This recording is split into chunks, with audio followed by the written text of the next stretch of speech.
15 Golden Age stars that vanished and were never seen again. They dazzled millions on the silver screen. Then they just vanished. Hollywood loves to sell us the fantasy of immortality. We watch old movies and there they are, forever young, forever beautiful, trapped in celluloid amber like prehistoric insects, perfect, unchanging, eternal. But behind that cinematic illusion lurks a darker truth. Some of the biggest stars from Hollywood's golden age didn't just fade away. They literally disappeared, not just from screens, but from public consciousness entirely. They exited the spotlight so completely that their own fans never knew what became of them. Hollywood creates stars, but it's equally efficient at making them disappear, says veteran entertainment journalist Margaret Collins. The same machine that transforms nobodies into household names can erase them just as thoroughly when they're no longer profitable or when they break the rules. These disappearances weren't all the same. Some stars walked away voluntarily, slamming the door behind them.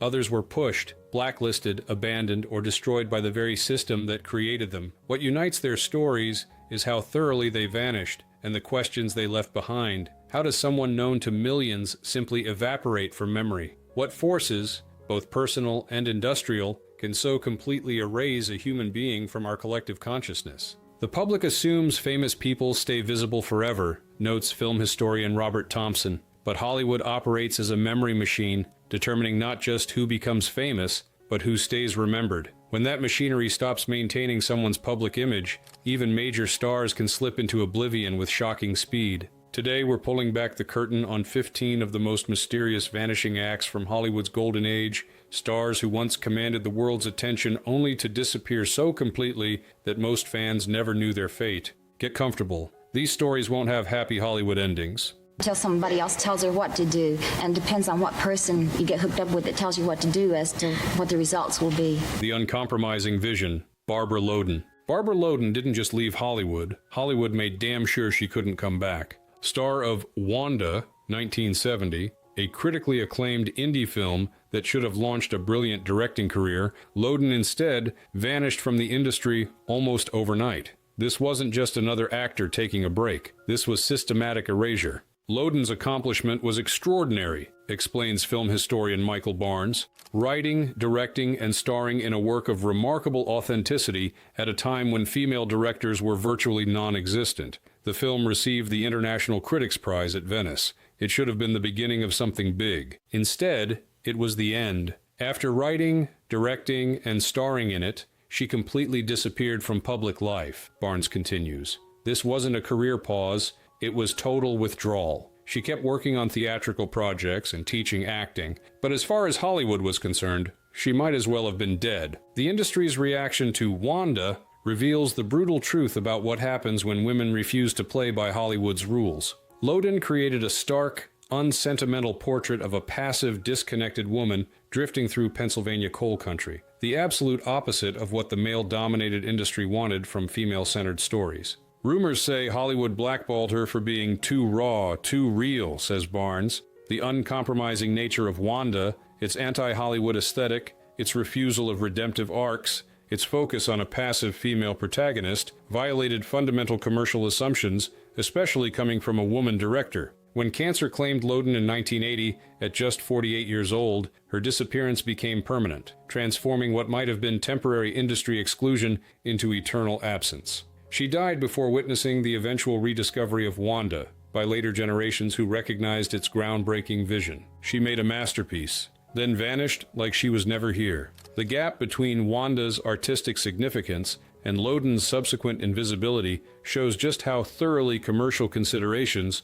trumped artistic achievement in determining whose voices deserve to be heard. The unsolved mystery, Jean Spangler. Jean Spangler didn't just disappear from Hollywood. She disappeared, period. Unlike stars who faded from view through career decline or personal choice, Spangler literally vanished, her physical whereabouts and ultimate fate remaining unknown despite massive investigation. Working actress and model, notes true crime historian James Morrison. Spangler was establishing herself in Hollywood's supporting ranks, with small roles in films like Young Man with a Horn and The Miracle of the Bells. Not a major star yet, but building momentum, which made her sudden disappearance all the more jarring. The circumstances surrounding Spangler's vanishing read like something from the very noir films dominating Hollywood during her era, cryptic clues, possible underworld connections, and a last known trajectory that led straight into darkness. Disappeared in 1949, leaving her purse and cryptic note near Griffith Park,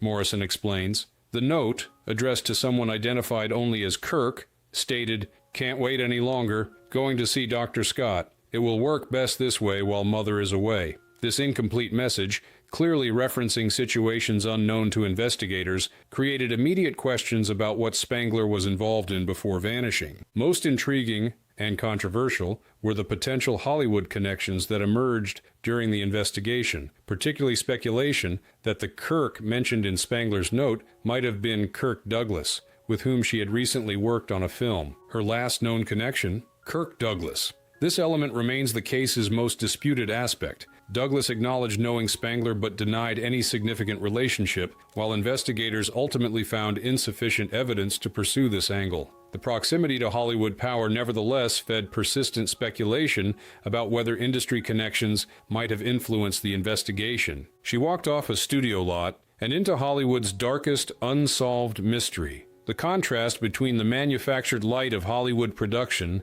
and the impenetrable darkness surrounding her fate creates an almost too perfect metaphor for the industry's dual nature, glittering surface concealing something much darker beneath. Rest of you men listen to me.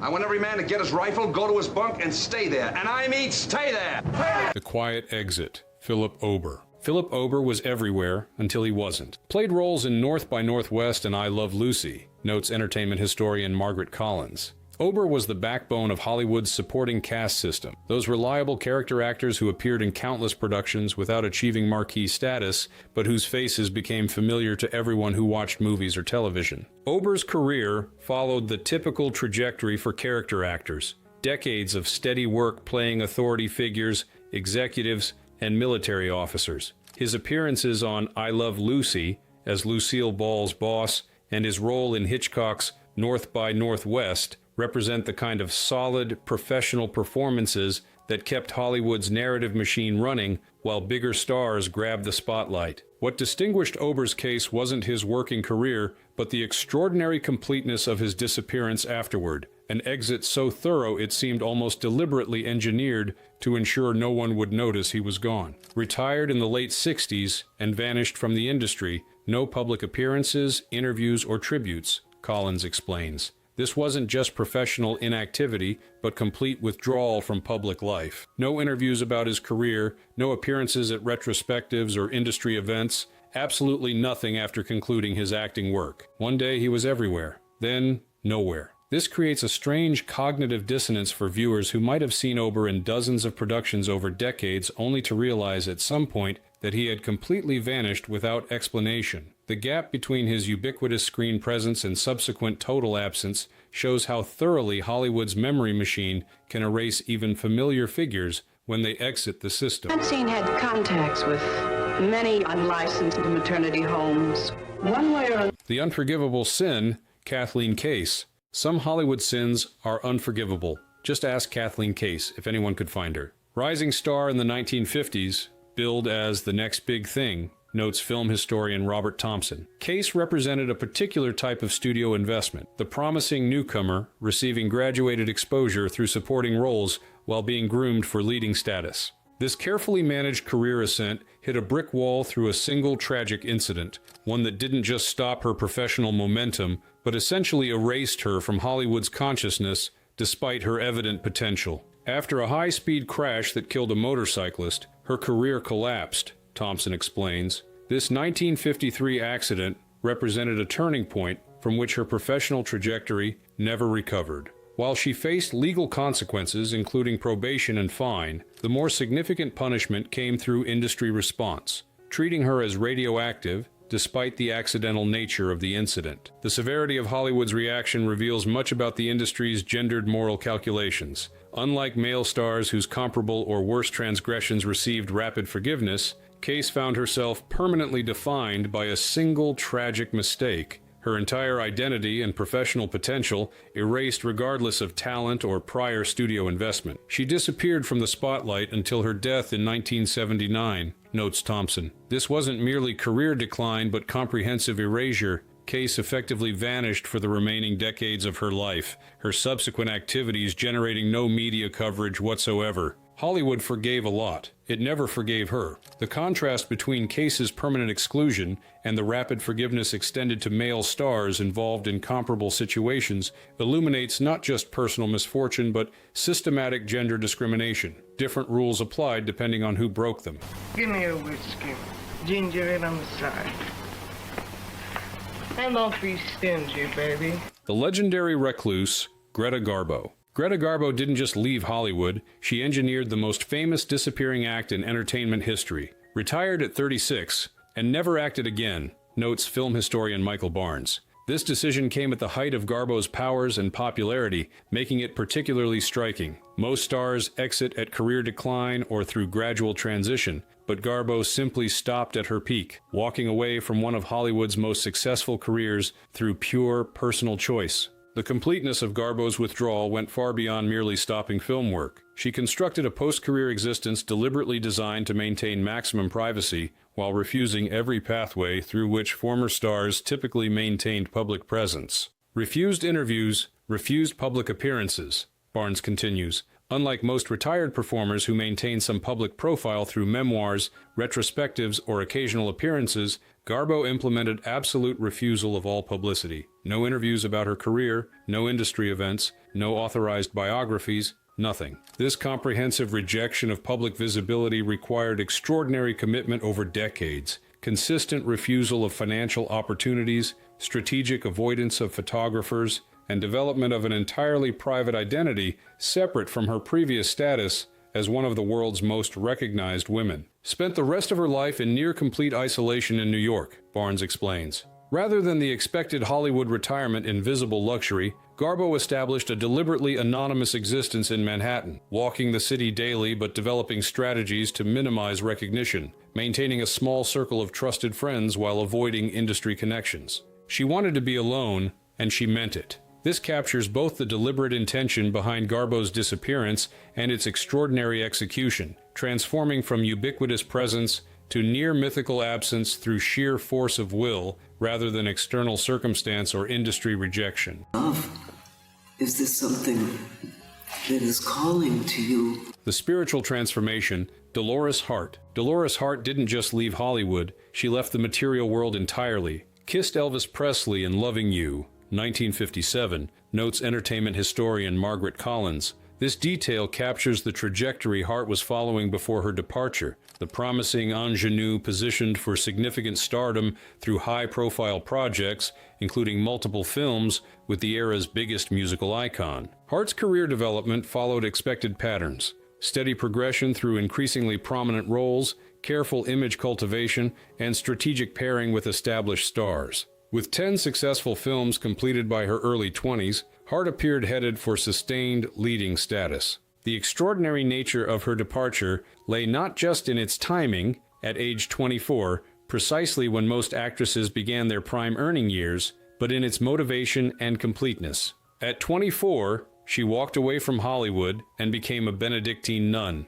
Collins continues. This wasn't merely career change, but comprehensive transformation of identity and purpose, from rising star with significant commercial potential to cloistered religious life built around values diametrically opposed to entertainment industry priorities. The completeness of Hart's departure went far beyond professional withdrawal to comprehensive rejection of celebrity culture's core premises, exchanging visibility for anonymity, accumulation for poverty, and individual advancement for communal service. Lives in a monastery to this day, notes Collins, highlighting the permanent nature of Hart's transformation. Unlike many dramatic life changes that prove temporary, Hart's commitment to religious life has remained absolute for over 60 years. She continues serving as prioress of the Abbey of Regina Laudis in Connecticut. She gave up fame for faith. This captures both the deliberate choice Hart made and the values exchange it represented, trading the industry's central currency of public recognition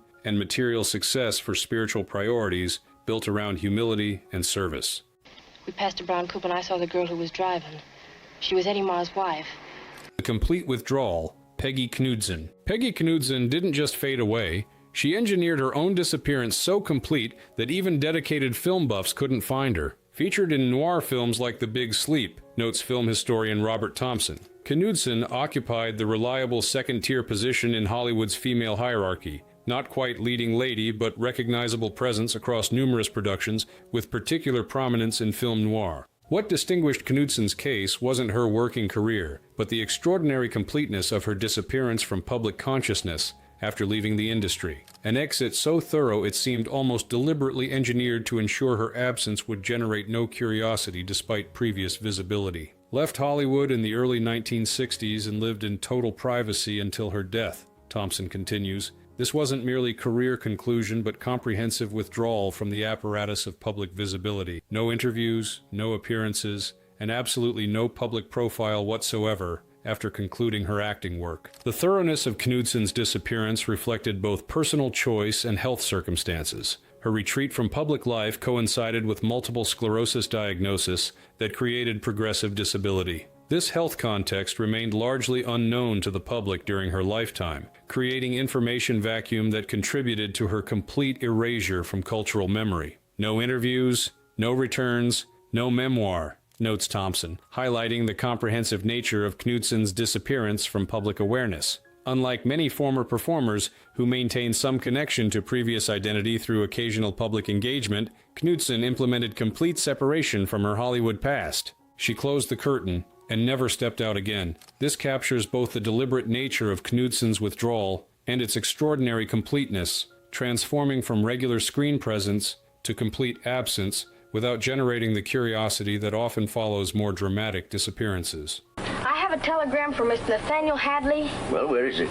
The Violent End, Carl Alfalfa Switzer. America's favorite freckle-faced kid with the cowlick died in a pool of blood, and almost nobody noticed. Child star turned stuntman and dog trainer, notes entertainment historian Margaret Collins. Switzer's early career established him among Hollywood's most recognized child performers through his role as Alfalfa in the Our Gang Little Rascals series. His distinctive appearance and off-key singing, creating one of the most beloved screen children of the 1930s. This early fame created the defining contradiction of Switzer's life: extraordinary recognition without corresponding financial security or sustainable career path. Despite appearing in over 100 Our Gang shorts that generated substantial profits, Switzer received minimal compensation and no residual payments from repeated broadcasts that continued making money long after his original work. Died in a suspicious shooting in 1959, Collins continues. The circumstances surrounding Switzer's death at just 31 years old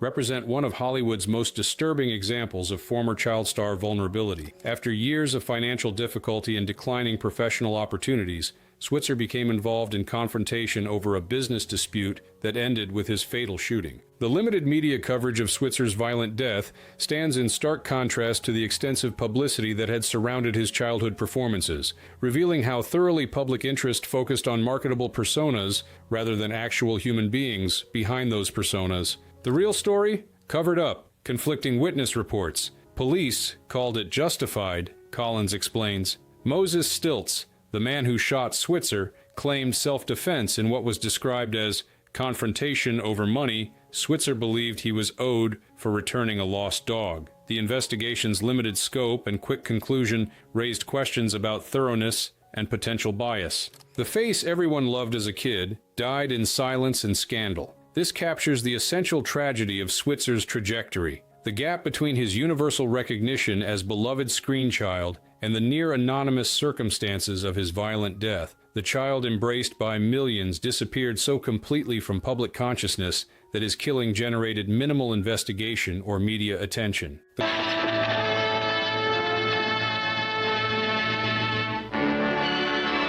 quiet tragedy, Gail Russell. Gail Russell didn't leave Hollywood. Hollywood left her to die alone. Known for The Uninvited and Angel and the Bad Man, notes film historian Michael Barnes, Russell emerged in the 1940s as one of Paramount's most promising new talents. Her extraordinary beauty, combined with natural, vulnerable screen presence, created immediate audience connection despite limited formal training. This rapid career ascent revealed the fundamental contradiction that would define Russell's Hollywood experience: extraordinary physical beauty and natural camera presence combined with psychological temperament profoundly unsuited to performance demands or public scrutiny. suffered from chronic stage fright and alcoholism. Barnes continues, Russell's performance anxiety wasn't typical nervousness, but debilitating psychological condition that made each filming day traumatic. She reportedly began drinking to manage this overwhelming anxiety, creating dependency that temporarily enabled continued work while progressively undermining her health and reliability. As Russell's alcoholism progressed, her previously promising career entered accelerating decline, her reliability, appearance, and performance quality all suffering through addiction's advancing effects. This professional deterioration created progressive invisibility as studio support withdrew and role quality diminished. After a final drunken incident, she locked herself in her apartment and was found dead weeks later, explains Barnes. Russell's final years represented near complete disappearance from public consciousness despite still living in Los Angeles. Her progressive isolation culminated in death that wasn't discovered for a significant period. Her body found in her apartment in August 1961, having died days earlier at just 36 years old without anyone noticing her absence. Her last years were so quiet, no one noticed she was gone. This captures the essential tragedy of Russell's disappearance. The way her withdrawal from visibility was so complete that even her death created no immediate recognition of absence. Boy in a uniform, a boy in a uniform, a soldier handsome and brave. The Artist's Retreat, Mona Freeman. Mona Freeman didn't just leave acting, she completely reinvented herself as if her first career never existed. Teen star of the 40s later faded into minor TV parts, notes film historian Robert Thompson. Freeman's early career established her as quintessential all-American teenage girl in films like Dear Ruth and Junior Miss, creating screen persona of wholesome youth that resonated with post-war audiences. Freeman's career trajectory revealed common limitation facing performers whose initial success depends heavily on specific age-related qualities. The difficult transition from roles emphasizing youth to more mature characters requiring different performance abilities. This career transition coincided with Freeman's developing interest in visual art, painting becoming increasingly significant creative outlet that offered both personal satisfaction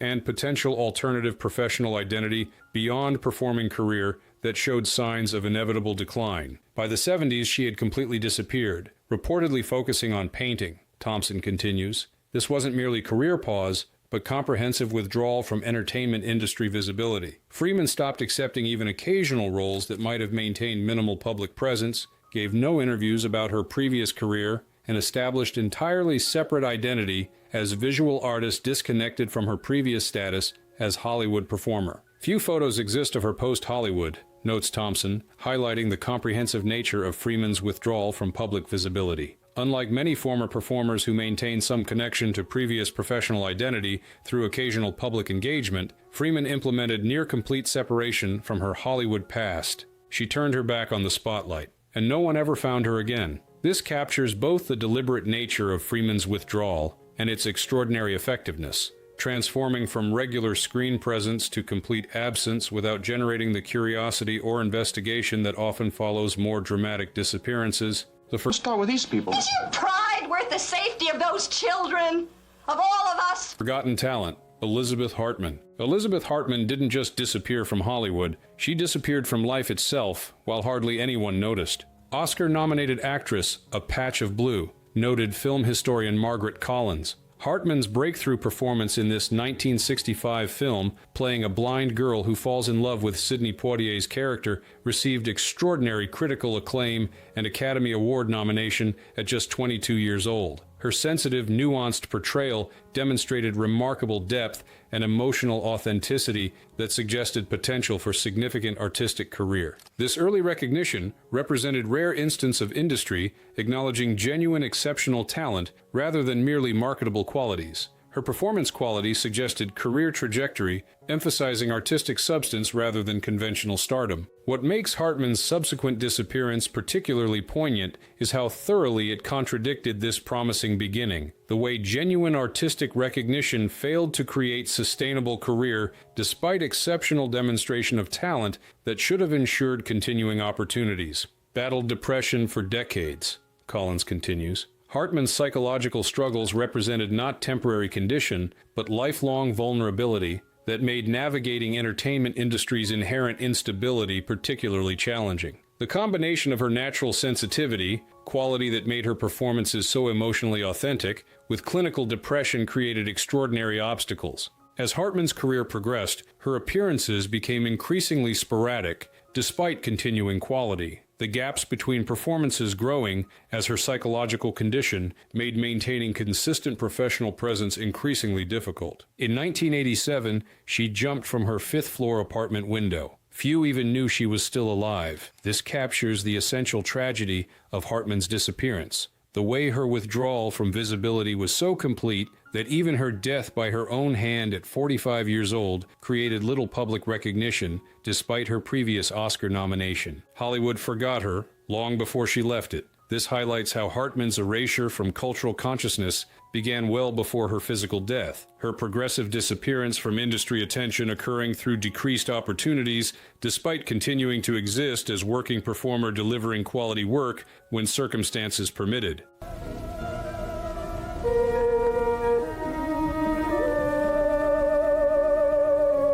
The scapegoated starlet, Lila Leeds. Lila Leeds didn't just disappear from Hollywood. She was deliberately erased while her male co-offender flourished. Arrested with Robert Mitchum in a 1948 marijuana bust, noted entertainment historian Thomas Henderson, this incident represented a pivotal moment in Hollywood's handling of drug-related publicity. Leeds and Mitchum were arrested together at the same gathering, charged with identical offenses, and initially faced same potential consequences for marijuana possession. What makes Leeds' case particularly significant is how dramatically her fate diverged from Mitchum's despite identical circumstances. The way gender and industry power determined completely different outcomes from precisely the same behavior and legal situation. Career destroyed overnight, Henderson continues. Leeds' promising trajectory as developing starlet ended immediately following the arrest. Her contract terminated, pending roles reassigned, and industry support completely withdrawn within days of the incident becoming public. Unlike Mitchum, who received carefully managed publicity strategy and studio support throughout his legal process,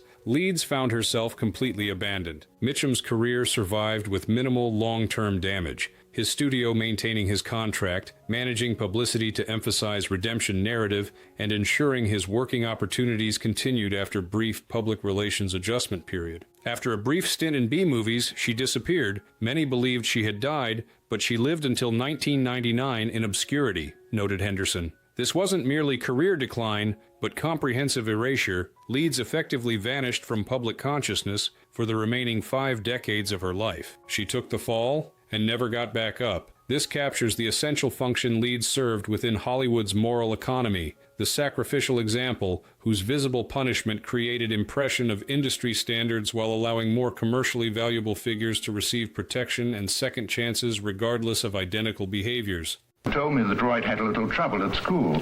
Oh, now isn't that... The fallen musical star, Betty Hutton. Betty Hutton didn't just leave Hollywood, she plummeted from its highest peak into total anonymity. One of the biggest musical stars of the 1940s, noted film historian Robert Thompson. Hutton's energetic performances in films like Annie Get Your Gun and The Greatest Show on Earth established her among Paramount's most valuable properties during peak studio era. The rupture in Hutton's career came through combination of industry transition and personal difficulty. Her professional decline, coinciding with both studio system transformation and psychological challenges that created perfect storm of career destruction, followed by comprehensive erasure from public consciousness. After a nervous breakdown, she left Hollywood and ended up teaching at a Catholic university in Rhode Island under a different name, Thompson continues. This wasn't merely career pause, but comprehensive withdrawal from entertainment industry visibility. Following career collapse and personal crisis, Hutton disappeared so completely that even her location remained unknown to many who had worked with her during prime years. The specific circumstances of her post-Hollywood life created a especially poignant narrative. The transition from international stardom to anonymous teaching position, representing journey from entertainment's highest peak to ordinary existence without cushioning transitions typically afforded those who achieved comparable success. She sang to millions, then vanished into a classroom. This captures both the dramatic contrast of Hutton's before and after existence and the unusual nature of her post-fame occupation. teaching rather than the retirement or occasional appearances that typically characterized former stars' later years.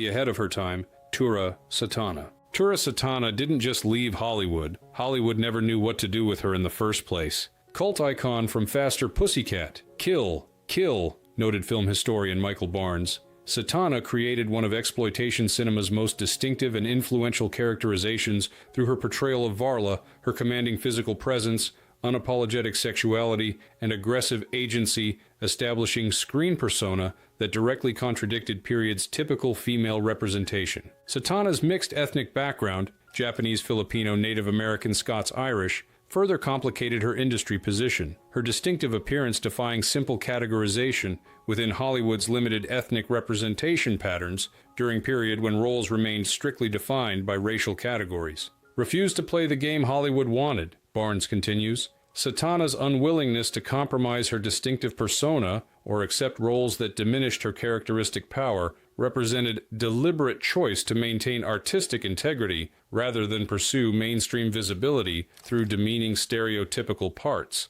The aftermath of Satana's brief moment of cult recognition included near-complete disappearance from even independent cinema visibility. Her distinctive presence largely absent from screens for decades, despite the growing retrospective appreciation for Faster Pussycat as feminist reclamation of exploitation tropes. Retreated to private life, resurfaced decades later for fan conventions, noted Barnes. This pattern of extended absence followed by later rediscovery through cult film appreciation represents distinctive trajectory of performers whose work contradicted period's mainstream assumptions while anticipating later cultural developments. She was too powerful, too ahead of her time, so they erased her. This captures both the fundamental reason for Satana's industry exclusion and the retrospective recognition that her characterization anticipated later developments in female representation that mainstream entertainment couldn't accommodate during her active period. You don't like women like me.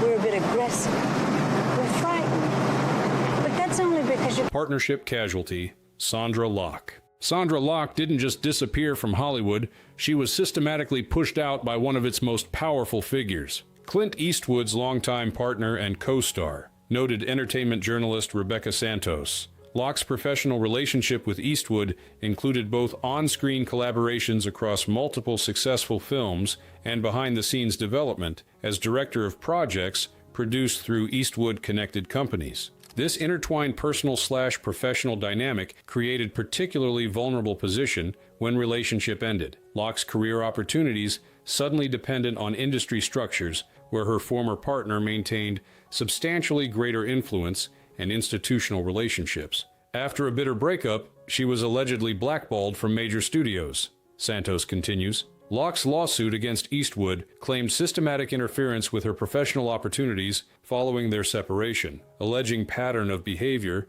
that effectively prevented her accessing platforms her talent and experience should have warranted regardless of relationship status. Locke's directorial aspirations represented a especially vulnerable target for career limitation, the development process for directing opportunities depending heavily on precisely the producer relationships and studio connections that could be most easily influenced through informal communication rather than explicit rejection. Her directing career was stalled by closed-door deals, noted Santos. This pattern reflects particular vulnerability of aspiring female directors during period when opportunities already remain severely limited for women behind camera, regardless of relationship complications. She didn't just disappear, she was erased. This captures essential distinction in Locke's case. The way her diminished visibility reflected not just personal choice or changing audience tastes, but active limitation of opportunities through mechanisms that effectively removed her from consideration, regardless of qualifications.